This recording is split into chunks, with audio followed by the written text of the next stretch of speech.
Hey you guys, it's MJ from All to Love. How are you? Thank you so much. I got an email from one of you about spirituality simplified, changing your life. That's beautiful. I'm so thankful for that. And it was just a nice drive back from London yesterday. So really nice to get that little update from you. So thank you. I'm going to use it, FYI. When you guys send positive feedback via email or comments, just so you know, I use that as like positive testimonials. Um, you know, all of that sales and marketing stuff. It's not my forte, but hey ho. You do your best, don't you? Good morning. Or good evening or good afternoon, actually, depending on where you are in the world. It's always nice to see people here. So this morning I just want to do a little update on the full moon energies. I'm reverting back like 2 months ago. I'm like, I'm not going to do dates anymore, you guys. I'm going to remove myself completely from the Gregorian calendar. But for like guideposts, I guess it's fair enough to use the moon portals and the dates, obviously, because that's like relevant to most people. They're just like drifting in the void. But it's significant for us to be able to rise above these portals of energy as well. So not to be dictated to by a planetary activity, but rather working with it, working in harmony with planetary activity. So when we have certain alignments, it's like Mercury retrograde, the classic thing. I think it's Mercury retrograde, the classic thing of people like, I can't have meetings, or technology, everything's going to shit. It's Mercury retrograde, and it's sort of like everybody laughs about it. But it's really important, I think, as conscious creators to really, even with the planets, to not give our power to the planets and still anchor our awareness into the body's field, right? The infinite awareness intelligence is ultimately right here in these bodies. And so it's the body scanning and the full awareness and embodiment of your presence that's, to me, always the work that we're endeavoring, which is why we all have different imagination, different memory, different points of attraction, is that we really, really are that exquisitely unique when it comes to our star force, when it comes to like our cosmic origins. We are intergalactic, multi-dimensional, infinite, eternal creative beings. And so it's like like stepping into that from the disparity of enslavement is kind of a wild journey, one could say. And it's not straightforward like we'd often like to think when we are first endeavoring spirituality or spiritual life or manifestation life. There's perhaps a difference, certainly in the context of third dimensional reality, because in that reality, a spiritual life looks like something. It looks like maybe renouncing materiality. It looks like maybe actually renouncing worldly life, as in not getting married, not having sex, and living in service. So monks and nuns and people who live withdrawn from the convention of society, those would be considered holy people or spiritual people.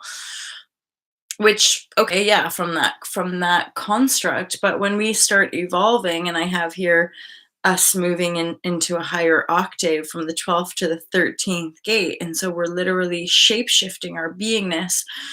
And I had just amazing how things line up in our world, right? Because one of you guys emailed about the chamber, and the resonant chamber this was a musical explanation. And then another one of you sent a different video of, I think it was just like a bubble of water, not drop, like a drop of water, but in some kind of machine that was making it vibrate.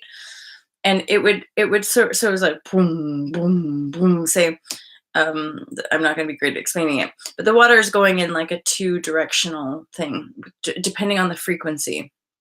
And then it moves up an octave and it starts going boom, boom, boom, boom, boom, boom, right? So the rhythm, the frequencies up level, they shift. But the curious thing that I received yesterday was that when you're watching the water go from one octave, pardon me, into another, it the transition is unstable, and or it would appear to be stable.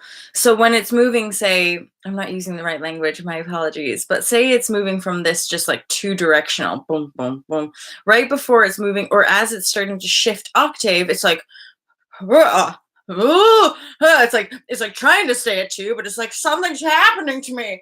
And you could say it's not like that little droplet of water is fully aware. It's just moving with the energies, right? And so in a weird paradoxical sense with all this stuff, we don't have to do anything. We don't have even have to be anything. We are already that, and we are already moving with the energies of this planet in this solar system in this galaxy, whether we like it or not. And that's something that's come through for me over the years and years. It's like we don't have to be frightened. We don't have to go into stories that disconnect us from the truth of our being. It's like just the typical thing of not everyone's going to necessarily align with stories about aliens and grays. Not everyone's necessarily going to have experience of hollow earth. And yet it is all still contained in this earthly experience, in a desired projection, and also the evolution of consciousness on a planet. And that's part of the piece of why many beings from the galaxy or the universe have chosen to incarnate on earth during these epic shifty times, is that this is an infinity cycle. This is a perpetual rising into light and going into dark. I'm hearing a generation station. This is part of the miracle of earth, and or the why it's such a cool destination in the universe. It's that we can have this experience in form, which I hear is very unique. So I'm gonna just run through my notes for you guys. I know I feel so profesh when I like make notes. I'm like, oh my G, I'm super organized. Normally I'll just put the title so I don't go way, way, way, way, way off. Okay, so the full moon. I'm gonna start from this side. I'm just saying release rituals. So I got that quite powerful yesterday. If there's certain energies, and again, uh, this is my personal work, but I'm going to share it with you guys, is like, be really easy on ourselves. This might be a time where we do want to make some pretty big structural changes, but remember to be compassionate and nice to yourself throughout. Priority number one. And then from that loving place, move and flow and take action if that's where what you're called to do. But I would say like the nurturing self-love vibrashe, and like the sense of, no matter what, you're safe, no matter what you're contained, no matter what, you're allowed to be here, no matter what, you deserve to be here, and you deserve to thrive here, not just like survive, lowly peasant. So there's that kind of release happening, and ritual can just be as simple as like maybe saging your body or saging your room. And so always with a moon ritual, there's usually a release and an invocation, a drawing in. So then, but this has been a perpetual theme for this whole year, and just increasing over these, like building up as we keep shedding, but new energy. And this is one of those things that's kind of tricky to describe, but during my meditation last night, and then I had the memory this morning, but like, so the more we activate our beingness, and that obviously we start to become more fully present in the physical body, i.e. like we're just present. And then so that presence starts to trump the distortion field and or the old default settings, hence karma completion. Really like, we won, or you won. Like I won at my own game. Woo! And it's like we pass a test. It's like we get to go through next gate, as it were, as far as that octave. So going back to that octave description, it's like we're all moving up an octave, a quantum leap in our evolution as a species on this planet. And that quantum leap, we're like in that phase of transition. And so it's good. It's all like confusing and chaotic for everybody because like the energies in this realm are literally like shaking people up. Like they're, oh, and that came through actual shaking, people feeling. This has been an ongoing since my spiritual awakenings, FYI, but like when I have downloads, I often like vibrate, like my teeth I'll get clenched jaw, and sometimes almost like I'm freezing, but I'm not freezing. And like my whole body is just like super vibratory, vibratory field. And the thing is, so you're not just like, are you sure you're not just cold? Yeah, because I'm getting these like, and again, this has been something I've had over my life, which has become more crystallized or anchored since I stopped drinking, which intuition guided me to stop drinking years ago. So these downloads became more clear, but they were happening throughout, and like throughout my party days as well, where I'd like literally like fall into like this weird trance. And other people would be like, Molly, what happened to you? You were just sitting on the table or sitting under the table for like the whole night, or you disappeared, or like vividly, I remember I was in Morocco, one of the last really powerful ones, and I had two people like watching me, and I could feel that they were like, oh my God, what's happening? But we were in an environment, and also because of the level we were all at, I was like sharing the download as I was receiving, and I remember them just holding space, being like, yep. And like anyway, one of those weird, I digress, I'm sharing a little bit about different experiences I've had, which may or may not be relevant to some of you. I'm sure it might be. Okay, so part of these downloads, of course, are us merging with these new energies, and because of that, I'll try and share it, actually, this water example of what water shapes look like, and then when they move up an octave, it gets destabilized, boom, and then it finds its new.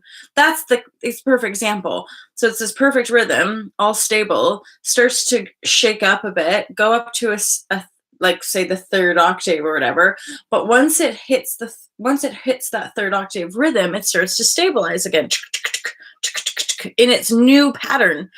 And that's like, in the basic scientific sense, that's like all we're doing is being reprogrammed, but we don't have to consciously do the program.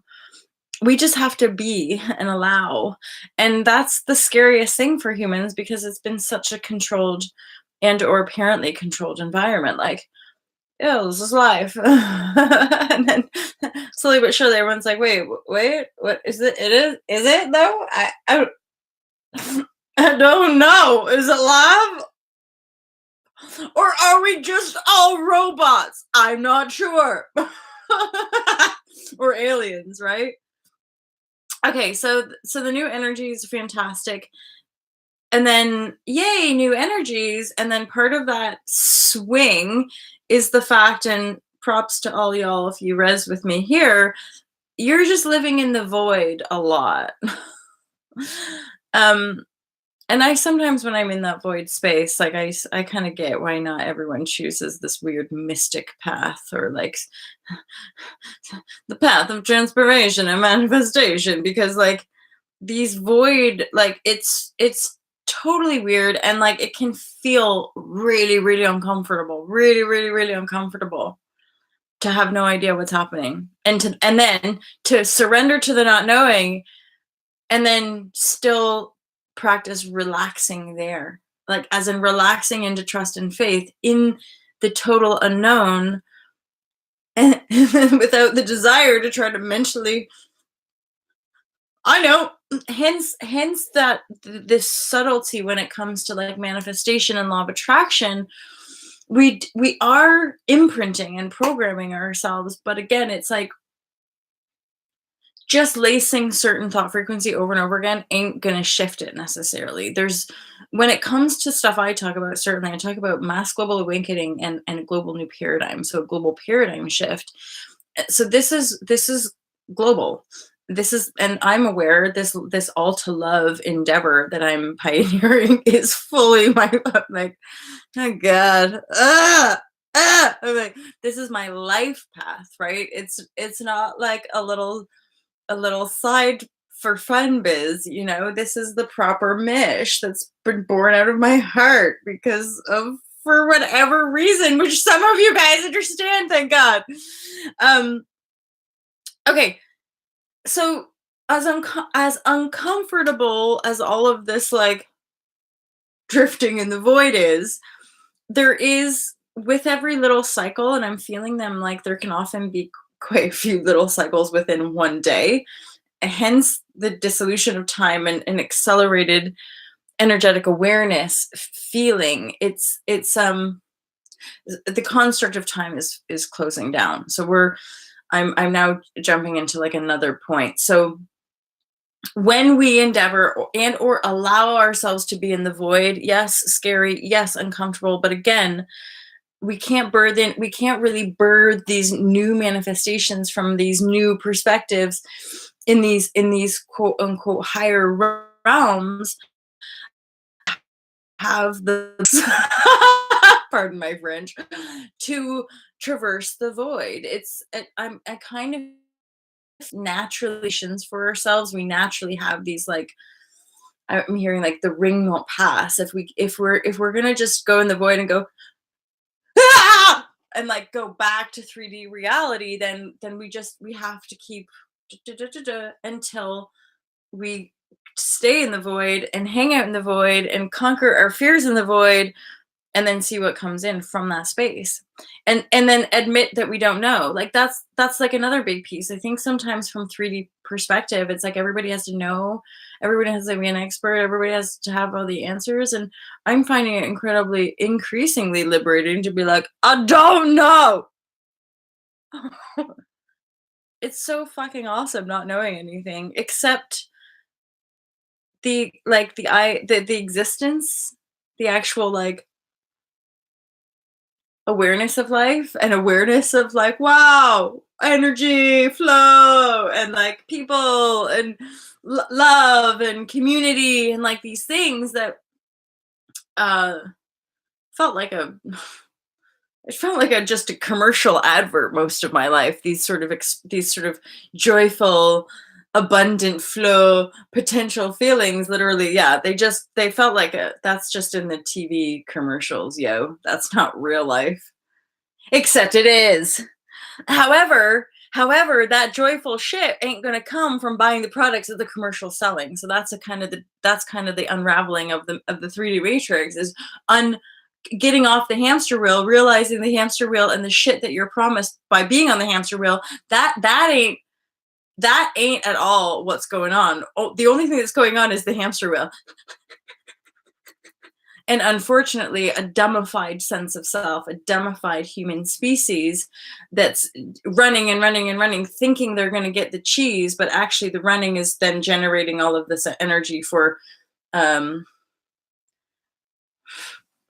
people who think it's okay to do that. I guess people who think it's okay to sort of like sneakily like hook into fucking people's energy and then suck it out, like they think that's appropriate. I'm somebody who doesn't think that's appropriate. At the same time, we got to have lots of compassion because people don't even fucking realize they do it. People don't realize they're suckling energy. It's like because the system itself is based on lack, poverty. It's like hence enslavement. So there's this constant like siphoning of energy until we become the regenesis from within the self, i.e. we take everything back, become that creative field, and then we start harnessing and producing energy from within our own self, i.e. then we don't have to endlessly run thinking we're going to get stuff out there, but it never does. Our energy just gets siphoned, right, until there's no life force left. And that's why we have increasingly like mass pockets of our population, in particular usually the poor and the miseducated, because they're the most vulnerable. And again, they haven't got the education, but they're also being, to a certain degree, poisoned. And that's leading me on to the 5G. So we're going to see an increase of I want to say like rebel or like renegade activity around the 5G warfare, which they're trying to push. And this has something to do with the false, again, like how all propagated information is geared to sell a certain story. So like they want people to buy into it, like this is totally fine. Um, and yet I would say that the 5G, again, I feel it's totally connected to hive mind, mass consciousness control. And there's also an element of like destroying this is wild. Okay, so like the 5G has something to do with destroying our naturalness, like our like what like that biofeedback resonance that we have in connection to nature. The 5G has the power to completely morph the beings into that kind of enslavement gray, like the Wally. Um, so they just sort of become walking zombies. They don't have a live DNA, like alive microbes to really connect them in a natural kind of organic way. Now, you guys listening to this, none of this is meant to instill fear. Here's the thing: is like any of us who are aware of stuff, like we're fully protected. Like it doesn't. This a lot. Some of the more fearfully stuff that I speak of, um, if you're active, conscious, aware, i.e. you've been practicing meditation and or you've been like more conscious of your thought for a while, and or you're getting into veganism, hey, in fairness, like, and or you're getting into any of the 4 pillars of ultra love that ultra love speaks about, you're already kind of on the manifestation path, which is like the divine path, I would say, of the meek shall inherit the earth. And so there's already an innate awareness like awake and alive within you, especially if you're an empath, sensitive, or into it. Like you really already know all this. And so you have from within your own consciousness field already activated that cellular kind of memory or light coding. And so the disparity of the potential of what 5G could do is not going to affect. It's only like this is the kind of like the sad state of affairs of watching the human sort of energy flow around the planet. It's like um I'm just hearing like mass cattle. It's like moving en masse certain energies, and then I'm also hearing remember that there's no victims. This is quite difficult for empaths to honor in the totality of the creative experience. There are no victims. So even the most horrific atrocities acted out in this realm is a co-creative, agreed upon experience, because we understand that the victim and villain story is simply a reflection of duality in the opposite ends of a spectrum of being, i.e. the villain or the victim. It's actually one totality of expressing that duality. So whether in one lifetime we choose to be the villain or we choose to be the victim, there are no real victims in this state of affairs, in this creative act. Now, that may or may not help you just become a little bit more detached around compassionate and or sympathetic reactivity, which means we can quite easily get pulled in. This is again kind of the empath thing, right? But we can get pulled in because of that feeling resonance. We typically get pulled in, obviously, into victimhood stories. But in fairness, like empaths can get tied into the villain story. Why? Because energetically, they're the same wound ultimately. All of these wounds are usually really deep shame and unworthiness, and then with less severity, there would be like abandonment and rejection issues for sure as well. Okay, let's move on. So I do have a thing about hollow earth. Maybe I think the hollow earth piece is just about greater, more disclosure. So it's like we're gonna actually, maybe there'll be like reports or some videos. I don't know.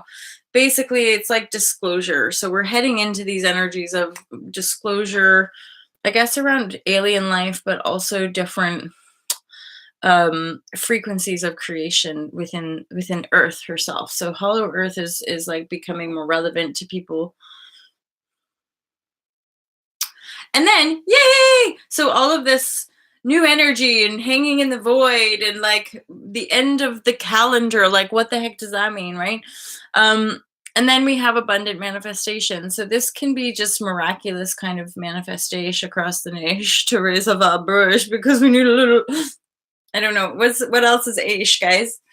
So abundant manifestation, and then I am just seeing piglets, right? Like pigs and piggies just like rolling around the mud, like enjoying their food and manifestation. So I think there might be like celebratory energies as well. And then I'm just hearing, and this relates again to the earlier how I was talking about that octave and like shifting from one octave into another octave. As it's shifting, it gets all destabilized, and then finally it finds its rhythm, it finds its pattern. It finds its pattern on the higher octave. So a lot of us, you could say, we're finding our pattern. And then this new moon, or rather the full moon that we're in now, I think will be quite helpful for helping us see what needs to be cleared, continuous. Although I think a lot of us intuitively know what some of that stuff is. And then I have in big capital letters as the final bullet point here, the huge light waves. And then on the physical 3D, so the huge light waves is like, it's like shining light on the corruption lies. So a lot of hidden aspects of our constructed reality, that's what's coming undone via the shining of the light, exposing those denser aspects, corruption and lies. And then again, that is ultimately triggering people's awakenings. But in the first instance, we have like mass confusion and chaos. But remember, the octave, it's the mass confusion and chaos is actually just humanity as a whole reconfiguring itself so that it's operating on a higher octave, and yet we're still anchoring the new patterns. I imagine this is like an ongoing process as well. Like I'm saying that we're anchoring in the new patterns, but like this can take months, possibly the next couple of years, year and a half or 2 years even. We're moving up to 2020, which is epic, and then 2023, and there's different pivotal points that we've mapped out, but I don't even see them in the linear construct of like the Gregorian calendar anymore. I just see them as like like shots in the dark. It's like it's like something that's been thrown out into the vortex, and that I'll meet up with that at some point. But as far as like, now today it's Tuesday and I'm gonna go, there's none of that, because I have no it's like it's like in a weird way that Monday to Friday imprint, the patterning of the matrix grid, that's what's coming undone. There's no right or wrong sleep patterns, there's no right or wrong eat patterns, there's no right or wrong anything patterns, other than the fact that we've been en masse constricted to those specific patterns. So a lot of us now, as we take these bigger leaps, we're just the body, the infinite intelligence is naturally like becoming more aligned with its essence rather than the 3D reality. 5:44. We're heading into a half an hour now. So thank you for being here. I appreciate you guys mega big time. Thank you so much for those of you who have shared videos and like, subscribe, and all that good stuff. I so appreciate it. Oh, and I wanted to, some of you guys have seen me wearing these before, but I have a small merch. You guys, why don't you go buy All to Love merch at alltolove.com / shop. So there's this one, there's a navy blue one. I tend to go on the site, the T-mail site, a fair bit, and like whip up new designs. Pretty cool, I'd say. So if you guys want to buy one, Alta Love gets a small commission. And we really like the company, the Rapinoe and T-mail. It's all sustainable, and companies that are aligned with the values that Alta Love has around sustainability, spirituality, and freedom. So have an awesome day, you all. I have so much love for you here. Mega appreciation, and I look forward to speaking to you real soon. Peace out.